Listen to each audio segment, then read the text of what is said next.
I got back from California, I was really tired. It was about 8 in the morning on Sunday when I turned onto our street. To my surprise, Sheila's car was parked in front of the house. Sheila was my wife Lori's best friend, but we didn't really see eye to eye. Honestly, Sheila was someone who liked to have a lot of different relationships and was good looking. I was worried that Lori spent too much time with her. Sheila had gone through a divorce because she cheated on her husband and spent a lot of time in bars and clubs making new friends. I went inside and the kitchen was empty, so I went straight upstairs. I was surprised to find Lori in bed and Sheila was sitting next to her. Lori weakly greeted me, asking about my trip. She looked tired and pale. I asked if she was okay, and she told me not to get too close because she had a bad flu or something. That's why Sheila was there. Sheila smiled at me, and I couldn't help but wonder if it was a habitual thing or if she did it on purpose. Lori continued, explaining that they had been at Monroe's the previous night, but she started feeling really sick. So Sheila brought her home. She had a fever and vomited a couple of times, so Sheila stayed to make sure she was okay until I got back. I thanked Sheila and offered her coffee or breakfast, but Lori said they had already had coffee. Sheila mentioned that she had talked to the doctor and Lori could go in about 30 minutes. I wanted to drive, but Lori insisted Sheila could do it, saying I needed to sleep since I hadn't in over 24 hours. We agreed that I would sleep in the guest room for a couple of days to avoid getting sick. You're welcome, Lori. 10 minutes later, I saw Sheila helping Lori as they walked to her car. Surprisingly, Sheila went towards Markham Avenue, even though Lori's doctor was in the opposite direction. I was too tired to think about it and collapsed into bed, quickly falling asleep. During the next week, I was a caring and attentive husband, but from a distance. Dr. Simon had told Lori that she likely had a mild flu, nothing serious, but she should avoid close contact for about 5 days. I called Lori's workplace to let them know I'd be out for a few days. I took care of everything at home, cooking, cleaning, laundry, and spent evenings with Lori watching TV from a chair in the room while she stayed in bed. We kept a distance of at least 10 feet. By the weekend, I was eagerly looking forward to being close again. We usually made love at least twice a week, but with my recent trip it had been 12 days. Lori was feeling better, up and about by Friday. That night, I came home with peonies, excited for hugs and kisses from my cheerful wife. However, when I brought up the idea of dessert, she lowered her gaze and told me her period had started. She asked for patience for a few days. I thought about suggesting something else but decided to be patient and understanding. That weekend we went to the movies, took long walks and cuddled in bed every night. The following Tuesday I had a surprise. I finished work at 4:30, planning to come home and surprise Lori with a nice dinner. Instead, I received a couple of text messages from her. She apologized for the last-minute notice, saying she had to take inventory at work due to a truckload of dresses with the wrong tags. She expected to be there until almost midnight. She suggested I grab a sandwich and offered to see me when she was done. She also asked if I could check if she left her cell phone on the vanity, as she couldn't find it in her purse. Thank you. I love you. That's all I was hoping for. A little bit of love.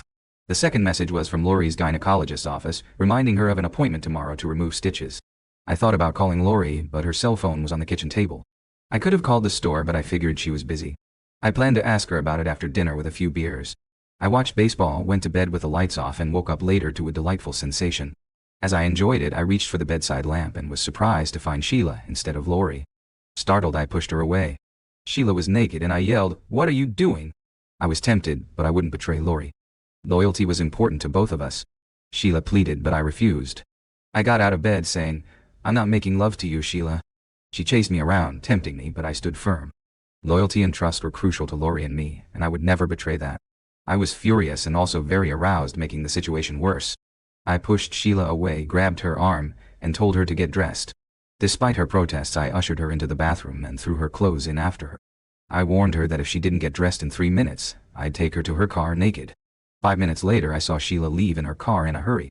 I went upstairs to bed, wondering how she got into the house. I was about to fall asleep when Lori turned on the light and started screaming at me, accusing me of betrayal. Confused, I asked her what was going on. Lori's face turned red, and she apologized, admitting she thought I was with another woman. She hesitated, and I reassured her that it was absurd, and that I would never do something like that. I questioned why she thought that way, especially in our bed. She explained that some coworkers had said things, and she assumed I might be with someone else.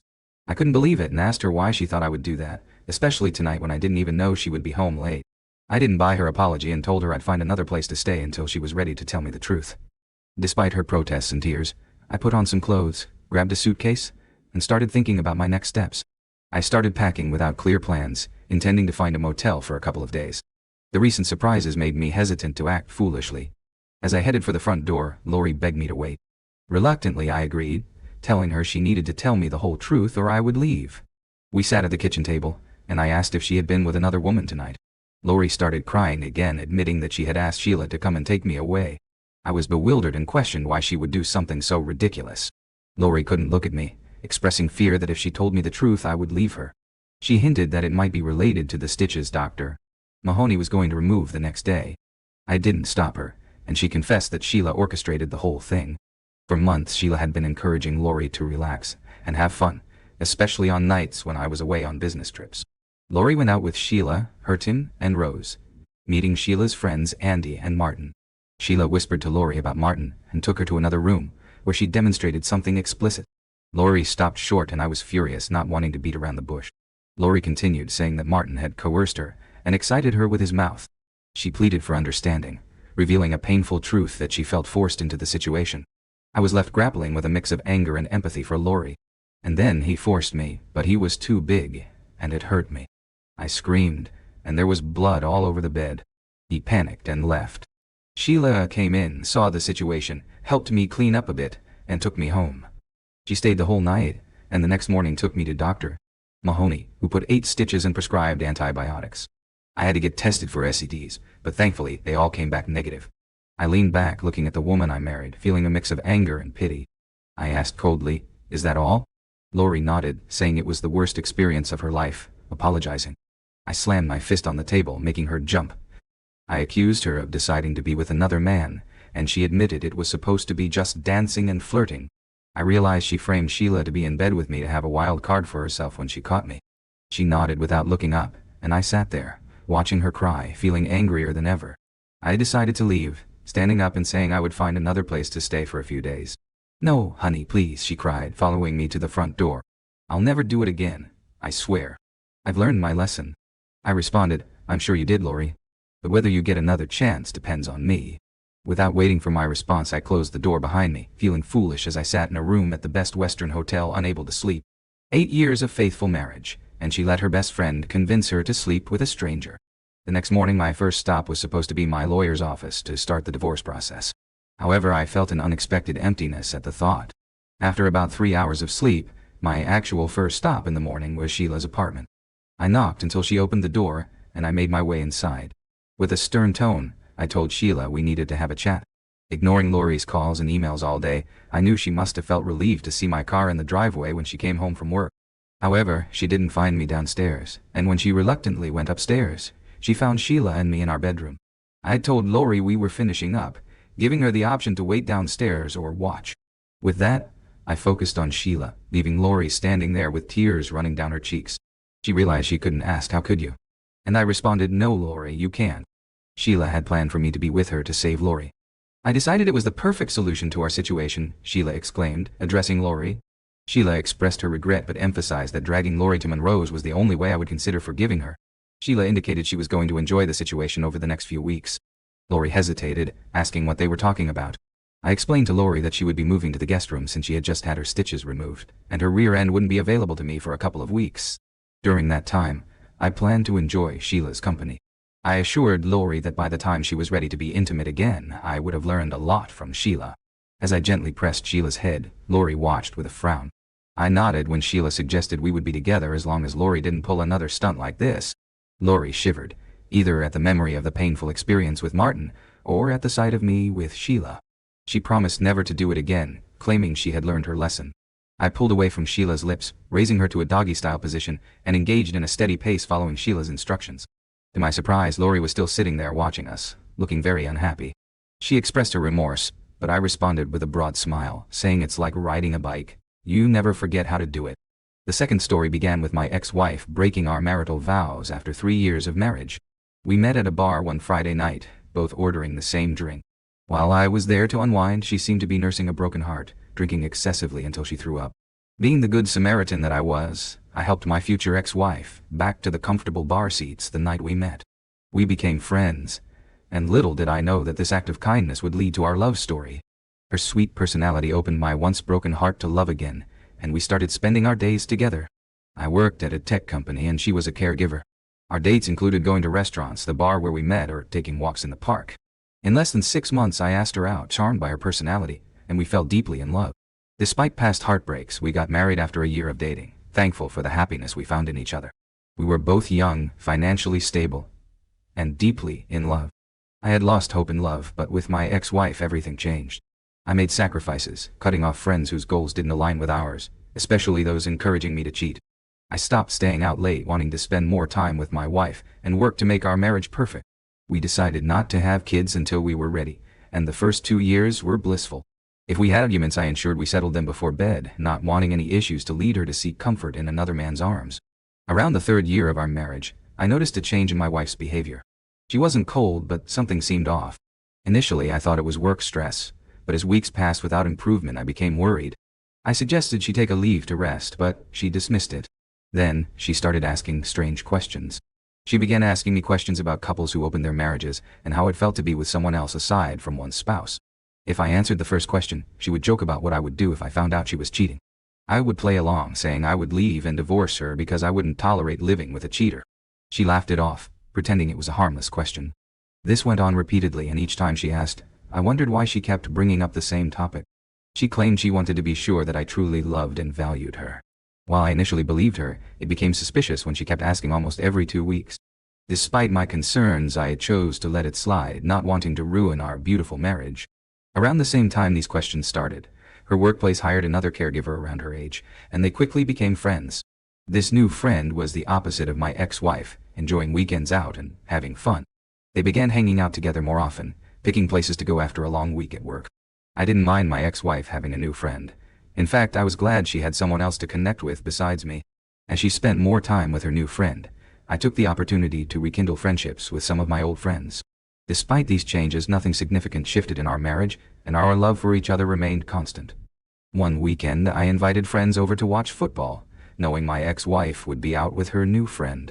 Wanting her to enjoy her outing, I didn't want her to cancel, so I invited friends over. About 15 minutes before the game started, I realized we were out of my favorite chips. I went to my ex-wife's purse to take some cash, as she usually left some there for emergencies. Instead of finding cash, I discovered a strange business card with a red lipstick stain on it. The scent and the name on the card triggered my suspicion, as my ex-wife had mentioned that name in conversations with her friend. Discovering that card didn't sit well with me, so I shared the news with my friends, and we decided to check out the place. We drove to the address on the card and were surprised to find it was a nightclub. She had never mentioned going to a nightclub before. She usually talked about fancy restaurants, bars, and picnics. Outside the nightclub, I recognized her friend's car, indicating they were inside together. To cut the story short, we went in and found her in the VIP section with a stranger, cuddling and laughing loudly. It was evident they were strangers to each other by the way she wrapped herself around him. I was shocked and heartbroken and couldn't even move from my position. Fortunately, one of my friends took photos and recorded my ex-wife and her lover together. Unable to go home that night due to anger, I stayed at a friend's place. We did some quick research and found out her lover was the nightclub owner, and he was also the son of the client she had been complaining about. Everything started to make sense. I left a 1-star review for his nightclub and posted the photos and video online. The next day I confronted my wife, who initially denied cheating and put on a dramatic act. When I showed her the evidence, she had no response. Despite her pleas and promises to be a better wife, I couldn't trust her anymore. Her affair had started around the time she began asking those strange questions. Heartbroken and devastated, I asked her to pack her things, and despite her begging and crying, I couldn't listen anymore. We divorced, and shortly after she left town as the video scandal continued. The images of her cheating were even used in memes. Years have passed, and my heart remains closed to love. I understand your pain, and it's commendable how you focused on your own happiness and financial well-being after such a heartbreaking experience. The friends our spouses keep indeed play a significant role in the dynamics of a relationship, and it's unfortunate when trust is broken. Your resilience to focus on personal growth and joy is a powerful way to overcome such challenges. Remember, healing takes time, and with each passing day, the hurt will gradually fade away. Thank you for sharing your story with us. Story 3. Hello everyone. For privacy, I'll use fake names. Laura and I crossed paths after my college graduation. She was close to finishing her college journey, and although we knew each other for 3 years, it took some time before I asked her to be my girlfriend. Our relationship was beautiful, and we were a perfect match. After 3 years of dating, we decided to tie the knot. The first 2 years of our marriage were marked by the struggle to conceive. Despite trying everything and undergoing various tests that showed we were both physically okay, we couldn't seem to have a baby. This situation affected Laura deeply, especially since she had always expressed her love for children even before we got married. To add to the heartbreak, we were fortunate to get pregnant once, but unfortunately, Laura experienced a miscarriage in less than 2 months. This event profoundly affected her, dampening her enthusiasm for life and the things she once loved. Even simple things like seeing babies or pictures on social media could trigger her tears. This was a challenging time for both of us, and it required understanding, support, and patience to navigate through the emotional turmoil. Luckily, in the 3rd year of our marriage, Laura became pregnant again and gave birth to our beautiful daughter, Maya. She was a true joy and brought immense happiness to our lives, especially to Laura. Laura's love for Maya knew no bounds, and she went above and beyond to ensure Maya's health and happiness. Maya was showered with the best clothes, shoes, and everything a girl could wish for. Given the complications during Maya's pregnancy, Laura and I decided that one child would be enough. We wanted to provide the best care, support, and education for her. Laura and Maya developed a strong bond, spending quality time together.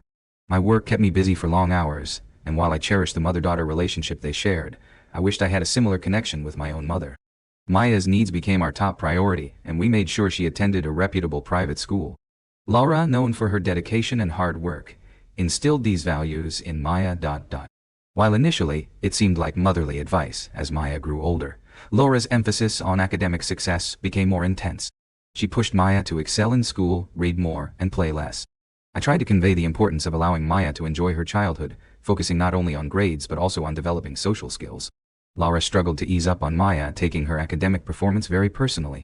It required many conversations before Laura finally started allowing Maya to be a child and have a balanced life. About a month after Maya's 5th birthday, Laura asked me to help clean her car. Despite my initial reluctance due to the usual mess, I agreed. While cleaning, I found a pack of condoms in the driver's seat back pocket with 2 missing guide. My heart skipped a beat as I realized they weren't mine, and we never used them in the car. Though hesitant, I decided to confront Laura with evidence rather than making assumptions. To confirm my suspicions, I discreetly installed a dashcam in her car. The thought of someone leaving a condom in her car crossed my mind, but I couldn't rule out the possibility of infidelity. Unfortunately, my worst fears were realized when I reviewed the dashcam footage. Laura was indeed having an affair, and shockingly, it was with our daughter's class teacher. The videos and audio recordings revealed the extent to which Laura went to ensure our daughter received the highest grades. Disappointed and heartbroken, I reported the incident to the school board, confronted Laura, and promptly kicked her out of the house. I couldn't tolerate such extreme measures, especially when it involved compromising our marriage. Laura pleaded, claiming she did it for Maya's academic success, but I was too angry to consider her reasoning. I took immediate action, contacting a lawyer to initiate divorce proceedings, and ensuring the school addressed the inappropriate relationship between Laura and the teacher. Within the same week, the teacher was fired, and I began the process of divorcing Laura. Maya, upset about the divorce, learned the truth about her mother's actions. I didn't sugarcoat the situation, explaining the reasons behind our separation. Despite the challenges, I ultimately won custody of Maya, prioritizing her well-being amidst the turmoil. I didn't want her mother planting desperate ideas in her head, so I thought explaining the truth was the right thing to do. Unfortunately, it deeply hurt Maya, causing her to stop talking to Laura. Their interactions now involve yelling and screaming, leaving Laura in tears.